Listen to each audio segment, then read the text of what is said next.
All right. Welcome into the half, everybody. My name is Erich Montgomery, and you can find me at oursuccessgroup.com.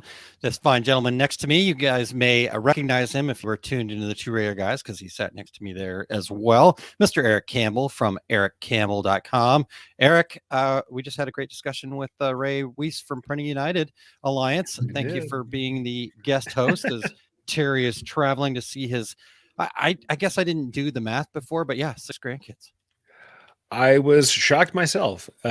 We all know we think of Terry as all of our collective screen print dad, grandpa, uncle, whatever in the community, but we didn't know we had that many actual grandkids. At least I did. Right. That's right.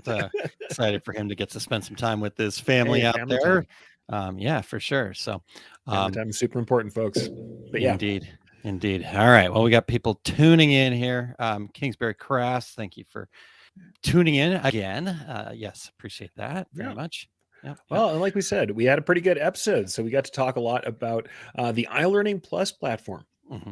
So if you didn't get to see what that was, Printing United, you guys may know of Printing United as kind of the master clearinghouse of this convergence of printing from of course, the apparel decoration space where we live to paper printing, wide format promotional products. There's a lot going on there, but it really is kind of the entirety of the world of printing and kind of decoration.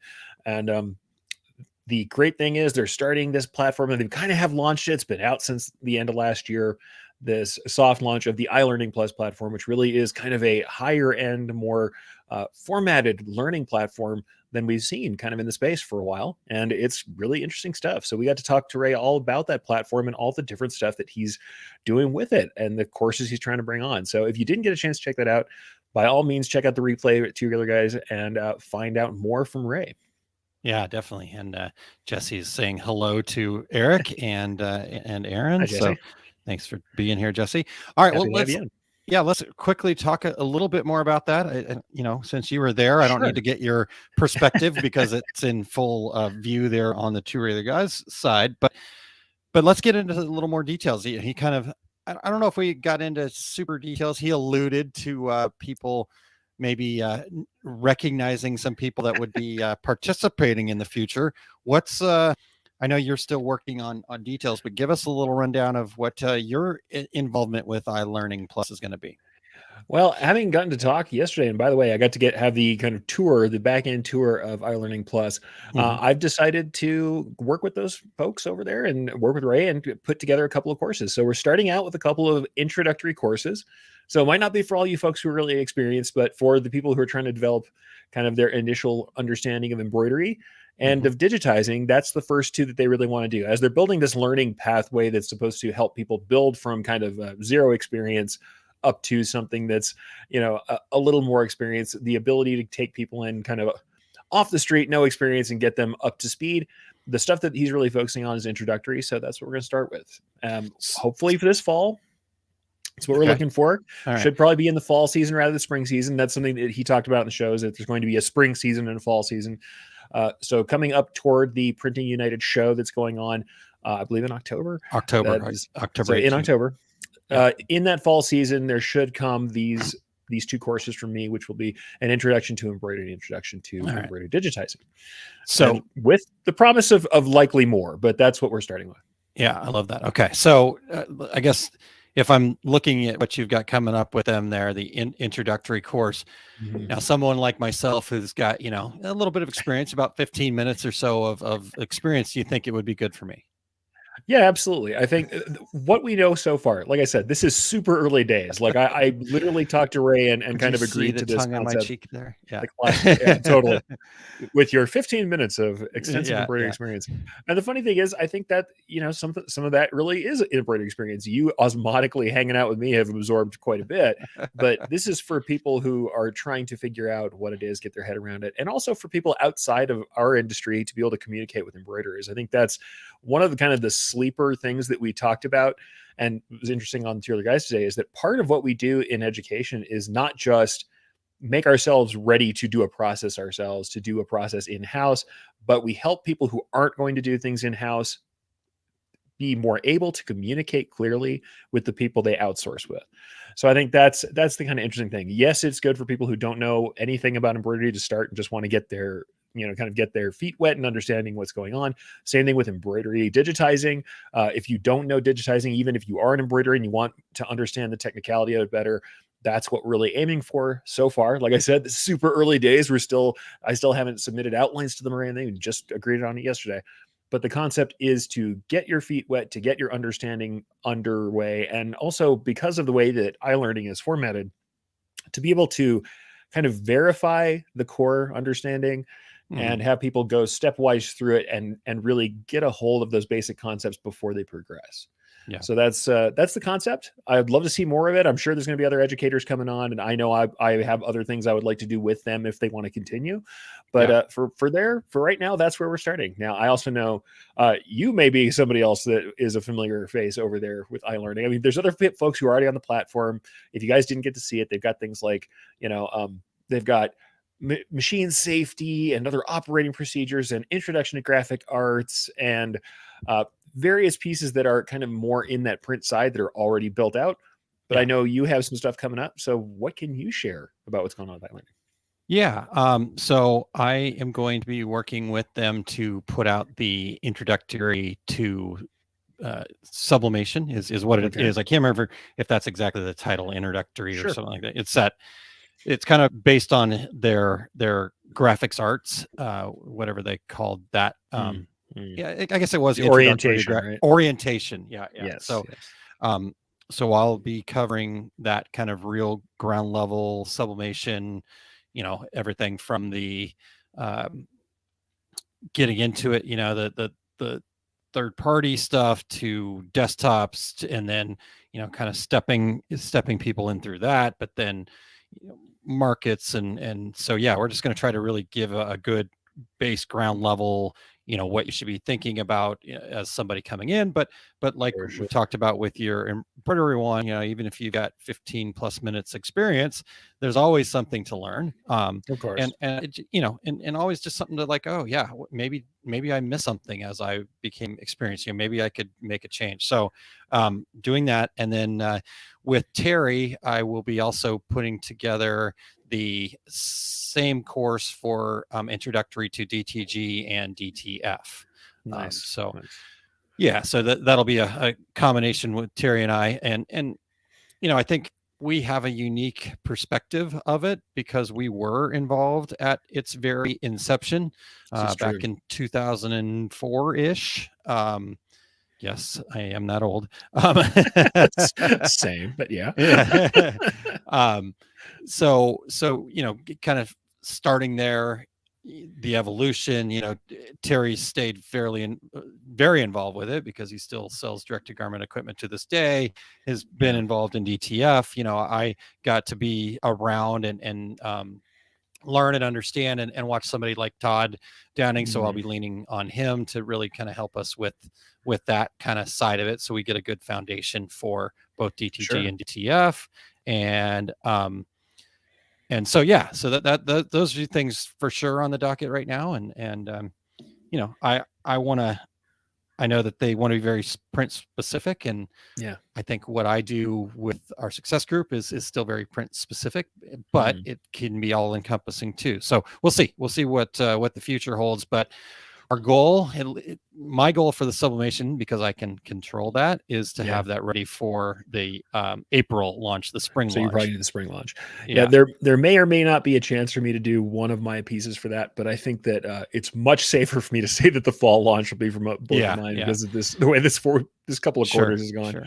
Yeah, and Terry and I might go for the spring launch with the other one, but again, his schedule is a little different than mine, and obviously the front end of the year is pretty crazy for me too. Not only show season, Skills USA, so there's plenty on the plate. I do want to get my book out this spring, so I spent a good couple hours on that yesterday, so that felt good. So anyways, let's see here. Let's get this question from Ramona, and then if there's any other things that you wanted to share. But she says, so I have a question. Would this certification be like a college diploma? You take a set of classes to earn that certification. You want to jump in on that first? I can share what I think too. So far, I'm going to say I don't know exactly how all the certifications works. It seems like they are linked to a class specifically so far, but I'm going to say that the pieces that I'm working on, I don't know yet what we're doing with that. What you do have though is individual certification that you passed the course that you worked on. I know that for sure. That there are larger certifications they're dealing with that are actually related to, I believe, industry certifications as well. But because that's in other industries for us, it's color a lot of color stuff on the color stuff really is like larger certifications. But for what we are doing, it looks like there still is a sort of certification on a class basis as well. So if you go through the class and pass the class, you get a individual badge for yourself that is a digital badge that shows you took and went through all the understanding of the intermediate steps. As we talked about, it has testing, it has knowledge checks and testing built into it. The way I think of it, if you guys have been around for a while, back when it was called lynda.com, now LinkedIn Learning, class, that kind of structure where you have testing, where you have some more feedback there, and that you have a final certificate of having taken the course and understood the materials in it. The fact that you did pass those checks and tests, I think it's more similar to that. But there is, like I said, there are other certifications that are outside of that, but I don't think that we have anything like that in the apparel side of it right now. But here's what I would say though. I think that being able to show someone, let's say you were somebody who was an employee who wants to do these courses, or someone who was looking to be employed, I certainly would take it seriously if you handed me this badge and said, here are the classes, you can go look at what I learned. I think that's interesting in and of itself. And certainly as something, if you're trying to educate people who are working for you in the medium to larger shops where we're bringing people in and onboarding them, I can imagine that being, part of how we work with that. Exactly. That kind of standard operating procedure learning process too. And I think my understanding of it, and again, Ray would be the one to clarify all this stuff specifically, but my understanding of it is inside of iLearning Plus, there are courses, and then you get a I guess certification is a word, but you get that seal, that certificate that says you completed the course. Badge that says you completed the course. But then there are also specific certifications. Like I said, most of that seems to be around color. Right? Well, here I can bring up a G7 certification. And I think let's bring this up really quickly because it's easy enough to do. Okay. This is, let's see if I can add this to the screen. I'll present that set that we have because we actually have his entire kind of stuff put up right now. But if I share this with you guys right now, this is the certifications part. This is the iLearning. We'll go back to the front. This is the iLearning website in general. But if you click on certifications, it shows you these certifications. We have the brand Q certification here, and then we have this color management professional certification set. These are the ones that are currently there. He's got there's some G7 for process, PDAA for vehicle wraps, PQX expert for print quality. So there are some, it's in the print side of things. These are some certifications that do have multiple classes involved.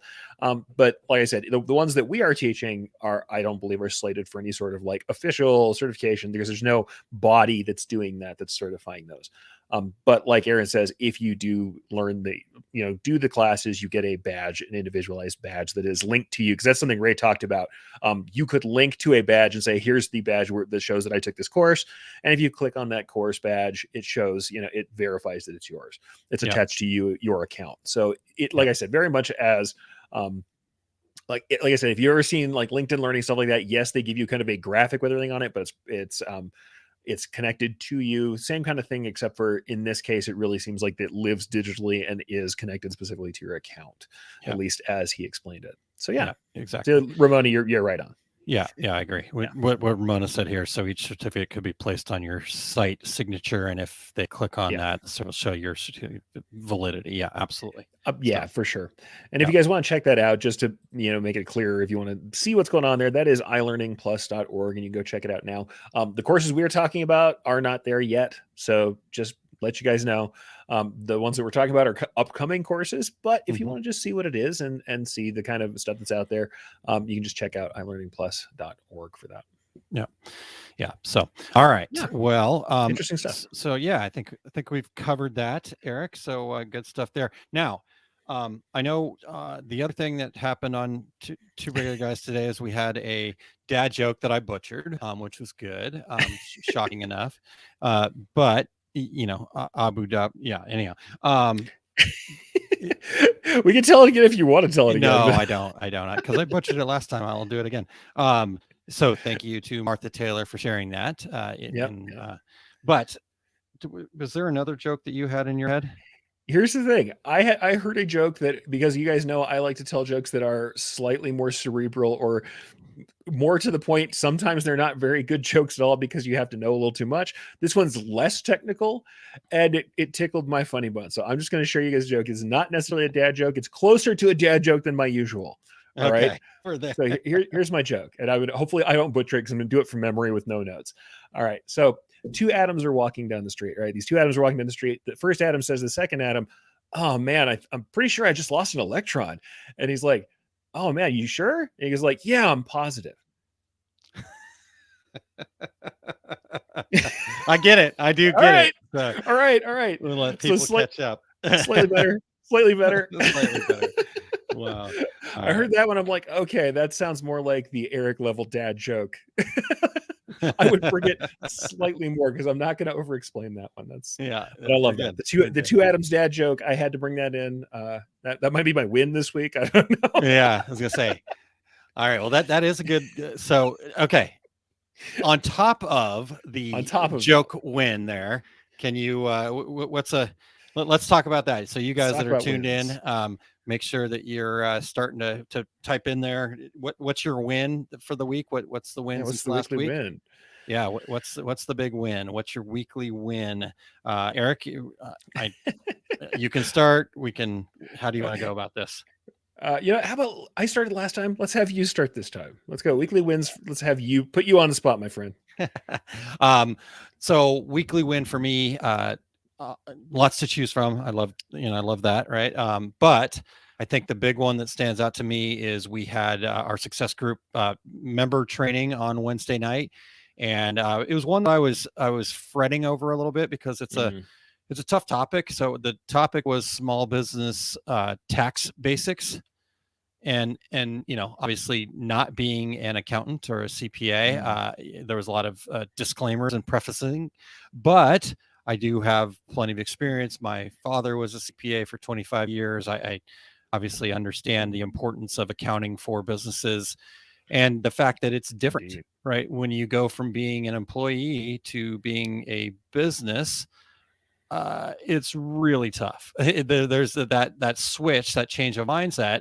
And the way you look at your taxes is way different. And so the other challenge was, okay, how do I share enough that people have some actionable things that they can do, but how do I also not overwhelm them, right? So if you go and look, the U.S. tax code has 6,871 pages. And typical novel has about 200 to 400 pages. So it's a tome, right? And so how do you unpack that? So anyhow, it was a little bit longer. We ended up being about an hour and 30 minutes of training, but we covered a lot of things like 1099s, like estimated taxes, like stuff like that. So it was a hard one. It kicked my butt as far as putting it together, but I was really proud of how it turned out. So there's my win. Long story, man. But thank you.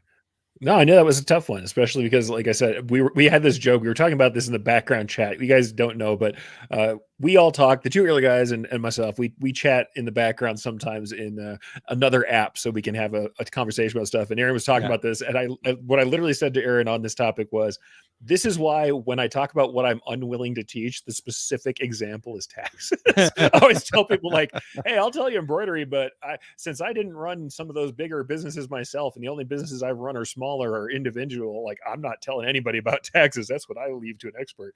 So I was like, man, Aaron, you are taking on something big. And I was impressed he was getting it done, but also feeling for him because that's such such a huge task. But actually, before we get into my wins, we've got a couple wins from the folks listening to the half. So let's go ahead and grab some.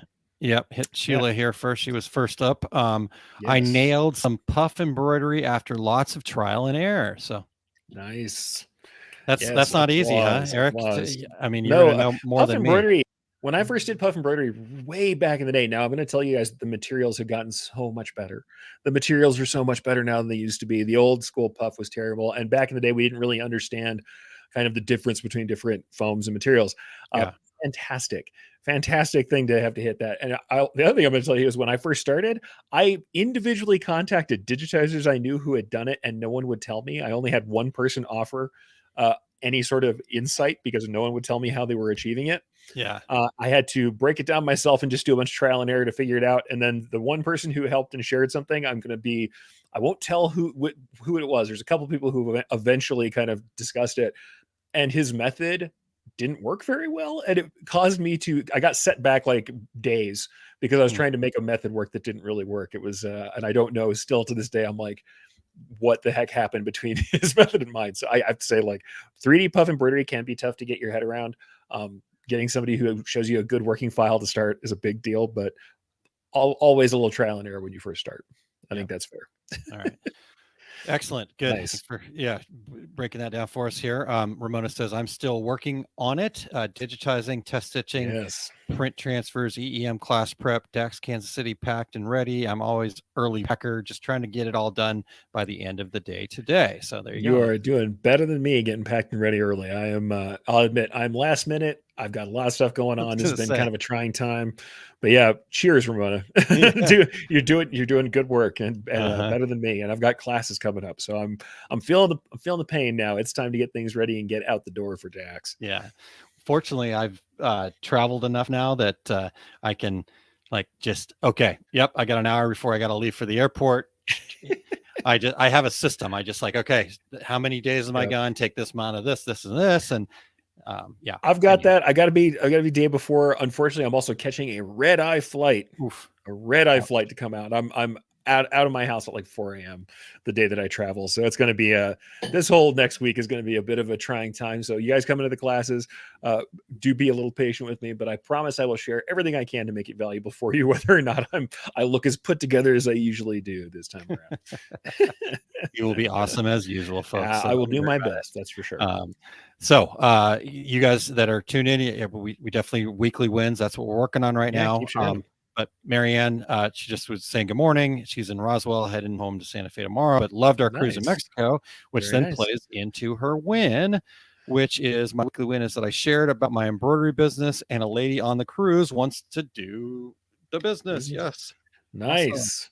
So, that is the point. We got to share what we do, show what we do, or people don't know what we do. Yeah. So share that work. Fantastic. Yeah. Be proud of what you do. And when you're proud of it, it's so much easier to share because it just is natural when you're proud of it. Yeah, for sure. All right. Sure. Thank you, Chuck. I appreciate that. You did a wonderful job on a Wednesday. Ramona says, if I pack last minute, I forget stuff. And I'm not to say I haven't forgotten stuff, but I've traveled enough now that I kind of have that checklist in my head of like, did you get this? Did you get this? It's always funny because my wife knows that I've forgotten things in the past too. And so we'll be in the car and she's like, do you have your wallet? Do you have your, this? And I'm like, yes, dear. Yes. But I'm sitting there going, cause I'm like, she's asking me, but then I'm going, oh, really nice of her to ask because she's seen me get frustrated when I forget that stuff. Absolutely. So. No, that's me too. I'll tell you the one thing I do because I'm always teaching. I will not leave the house until I unzip my backpack one more time and physically touch all of the parts of my laptop that I need. It's like laptop, charger, presentation tools, mouse, batteries. Always. I touch every single one of them before I leave the house. I do it one more time before I get back in the car because that is the one thing I'm like, I can figure my way through a lot of things, and I've had to. One time at DAX, I had my baggage lost in Minnesota, which, if you guys know DAX, Minnesota, you are kind of out in the middle of nowhere. But I was like, hey, that's why I carry my laptop with me. I could have taught that class, with no samples, but with all of my ability to continue on and present. Yeah. Ramona said I had to pay $15 for a pair of wire earphones at the airport because I forgot my buds. Yeah. I actually left my earphones on the last plane I was on, so I need to now buy a new pair. So that's a good reminder. Thank you, Ramona. I'm gonna write Ramona. And actually, I'm going to go ahead and share, I think, my weekly win, honestly, as much as I admit I sound a little frayed, it's been kind of a rough couple of weeks. I will say my big weekly win is really iLearning. I was actually really glad I took that meeting. I was feeling kind of, like I said, I've been under the gun with a lot of stuff going on. Mm-hmm. And I kind of was about to not schedule that, kind of talk to Ray and maybe schedule it for later. And I'm glad that I stopped and did that meeting with Ray. And honestly, that I'm going forward with this. So I think it's interesting. And anytime we have an opportunity to make education better in our industry, I want to see that. Doesn't discount the kind of education we're already doing. I think all of that's valuable, and having independent people doing different kinds of education is awesome, but cool to see this side of it too, because I've been in that commercial side of it long enough that it's great to see the operating procedures and all that stuff too. So my big weekly win, honestly, was getting to talk to Ray and choosing to take on a couple courses with him. So that's something I'm going to call a win for right now. I think it's not the big win until I get the courses done and get everything put together. But I was at this point where I'm like, okay, I'm going to shove this meeting off, and I just can't do it right now. And I'm too stressed out to get it put together. And I stopped and said, nope, we're going to take the meeting. We're going to talk about it and get everything going. Even though it's stressful, now it might not be by the time we're done with with our first part of the spring show season getting harsh. Yeah. All right. Mike says, I learned how to make laser cut IR reflective Velcro patches under duress. That was fun. Nice. Hey, if you survived and you learned something, you are ahead of the game, my friend. That's right. All right. Well, we got a little bit of time left here. So what challenges do you guys got out there? What are the you're working on still that are maybe holding you back? You want to chat about it. You want to see if you can get some other tips, advice. So this is the challenge / Q&A portion. And I think you even have a banner for that, don't you? There we go. I thought I did. Yeah. Challenges and Q&A, folks. There we go. Yeah. So, if you have anything you want to ask about, feel free, for sure. Yeah. So let's see here. What we got there. Laughs, see the note above. Yep, for sure. So let's see here. I don't know if I'm trying to think what there's always a challenge, right? But what can we talk about? I'll say I've been helping some other folks with challenges, and it's something I'm going to talk about today. I've had people asking me more about the pathway to learning embroidery digitizing and how I went about it. So today, that's the other kind of win, is I'm going to go ahead through my show today, despite the fact that I'm super busy. And the show today, we're going to talk about my pathway to learning digitizing and compare a couple different ways people are going to go through it and have gone through it. And I've been helping people try and figure out what the beginning to end looks like, what the pathway through learning digitizing looks like for them. So I had a couple people this week where they were really kind of despairing over how to get started and how to follow through. And I think that was something interesting that we're going to talk about. So that's one of the Q&As I have is, what do you guys think the way to learning a process should work? What is the best way you learn? And what do you think more of us should do in education? So you guys want to talk about that? I'd love to see. That. Well, Jessica's got a good question here. So it says, will the iLearning classes give a start to finish lesson, i.e. making patches, how to start and how to finish the project? No. The current ones, no. Yeah. I'm going to shake my head and say the current ones are not made for that. They're for introductions. I think that's something that we are seeing. That's something that happens more in a lot of other spaces, what I kind of call the project level education. I think there's going to be a process like that comes up. And I think more of us are going to probably do more process level stuff like that, further on down the line. But right now project level stuff like that, where it is specifically, how do I decorate a specific thing? But right now, the stuff that's laid out for the iLearning stuff, at least, is more about industry processes and introductions, orientation. Yeah. But that's for now. Yeah. But again, I'm bringing to bear my 15 minutes of embroidery experience on this. Sure. But you've got that class out there that I've heard really good feedback on. That is, I feel like it's a little more start to finish. Am I wrong? It is. Understanding emblems is more start to finish. The one thing I will say about understanding emblems, I'll tell you what it is and what it isn't, because I like to be very clear with folks. What it is lecture style, and I talk about all the processes involved. What it isn't is me making a patch in front of you on a machine. There are lots of people who are doing those type of things. I know the guys at Embroidery Nerd have a lot of videos up like that. The thing is, there's tons of video of people going through the processes. I kind of focused on how to build things and how to put them together and all the considerations you might have to have underneath that. So mine is more lecture style. If what you want to see is someone literally physically walk you through on the machine, that's not there. And you might find that somewhere else. But I guess that's what I'm saying about iLearning in general. a lot of the education right now, the stuff that's on YouTube is stuff that people want to watch, whether it's educational or entertaining. And I think that's a lot more of the machine and process stuff. Yeah. So I think that's why I'm excited that we have both, because I think people are doing great jobs out there doing on machine stuff like that. That's workshop-y type of stuff. I think I teach differently because I'm trying to do the underpinnings and what I kind of consider the college level or the college lecture version of that too, so that we round those things out. You get both in the world. Okay. Well, I don't want you to play though, because like I said, the feedback that I've heard from people is that it gives you a good start to finish. Oh, and if you you're follow, have the you totally can foundation do of it. Again, you're not doing it on the machine, but that's just the last little piece. It's all that foundation. If you follow through the really process, you could definitely do it from that information. By far, I think there is a certain kind of folks. Now, I'll say this because I have heard heard the good stuff. The one bad thing I ever hear is that people want to literally see me do the stuff hands on, and that's not there. But everything else, if you're someone who has the machine in front of you and you want someone to explain all the nuances so that you have all the information, you're armed to do your own testing. Everything is there in the class. Yeah. All right.